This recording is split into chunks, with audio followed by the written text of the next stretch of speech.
யாக்கோபு 2ஆம் அதிகாரம். என் சகோதரரே, மகிமையுள்ள நம்முடைய கர்த்தராகிய இயேசு கிறிஸ்துவின் மேலுள்ள விசுவாசத்தை பட்சபாதத்தோடே பற்றிக் கொள்ளாதிருப்பீர்களாக.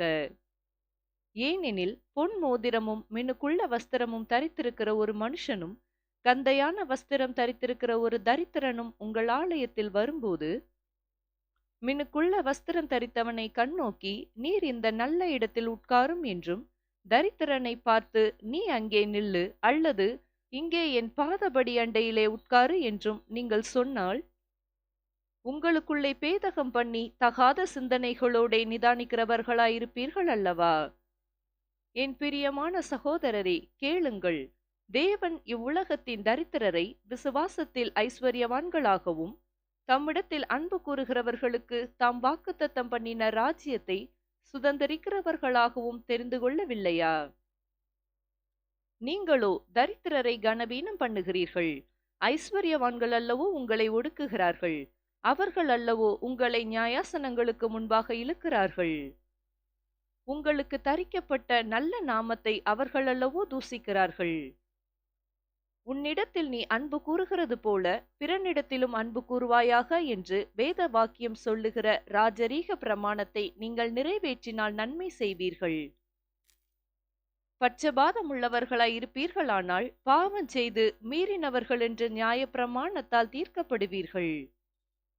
எப்படியெனில், ஒருவன் நியாயப்பிரமாணம் முழுவதையும் கை கொண்டிருந்தும் ஒன்றிலே தவறினால் எல்லாவற்றிலும் குற்றவாளியாய் இருப்பான். ஏனென்றால், விபச்சாரம் செய்யாதிருப்பாயாக என்று சொன்னவர் கொலை செய்யாதிருப்பாயாக என்றும் சொன்னார். ஆதலால் நீ விபச்சாரம் செய்யாமல் இருந்தும் கொலை செய்தாயானால் நியாயப்பிரமாணத்தை மீறினவனாவாய். சுயாதீன பிரமாணத்தினால் நியாய தீர்ப்படைய போகிறவர்களாய் அதற்கேற்றபடி பேசி அதற்கேற்றபடி செய்யுங்கள்.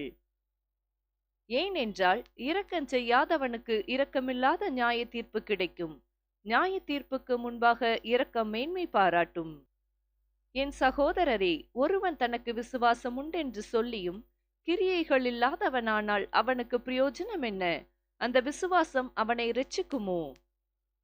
ஒரு சகோதரனாவது சகோதரியாவது வஸ்திரம் இல்லாமலும் அனுதின ஆகாரம் இல்லாமலும் இருக்கும்போது, உங்களில் ஒருவன் அவர்களை நோக்கி, நீங்கள் சமாதானத்தோடே போங்கள், குளிர் காய்ந்து பசியாருங்கள் என்று சொல்லியும் சரீரத்திற்கு வேண்டியவைகளை அவர்களுக்கு கொடாவிட்டால் பிரயோஜனம் என்ன?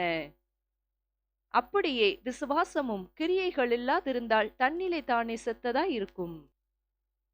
ஒருவன், உனக்கு விசுவாசம் உண்டு, எனக்கு கிரியைகள் உண்டு, கிரியைகள் இல்லாமல் உன் விசுவாசத்தை எனக்கு காண்பி, நான் என் விசுவாசத்தை என் கிரியைகளினாலே உனக்கு காண்பிப்பேன் என்பானே. தேவன் ஒருவர் உண்டென்று விசுவாசிக்கிறாய், அப்படி செய்கிறது நல்லதுதான். பிசாசுகளும் விசுவாசித்து நடுங்குகின்றன. வீணான மனுஷனே, கிரியைகள் இல்லாத விசுவாசம் செத்ததென்று நீ அறிய வேண்டுமோ? நம்முடைய பிதாவாகிய ஆபிரகாம் தன் குமாரன் ஈசாக்கை பலிபீடத்தின் மேல் செலுத்தின போது கிரியைகளினாலே அல்லவோ நீதிமானாக்கப்பட்டான். விசுவாசம் அவனுடைய கிரியைகளோட கூட முயற்சி செய்து கிரியைகளினாலே விசுவாசம் பூரணப்பட்டதென்று காண்கிறாயே. அப்படியே ஆபிரகாம் தேவனை விசுவாசித்தான், அது அவனுக்கு நீதியாக எண்ணப்பட்டது என்கிற வேத வாக்கியம் நிறைவேறிற்று. அவன் தேவனுடைய சிநேகிதன் எண்ணப்பட்டான். ஆதலால் மனுஷன் விசுவாசத்தினாலே மாத்திரமல்ல, கிரியைகளினாலேயும் நீதிமானாக்கப்படுகிறான் என்று நீங்கள் காண்கிறீர்களே.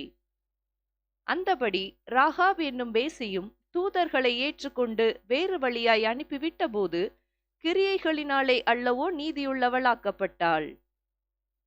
அப்படியே ஆவியில்லாத சரீரம் செத்ததா இருக்கிறது போல கிரியைகள் இல்லாத விசுவாசமும் செத்ததா இருக்கிறது. ஆமேன்.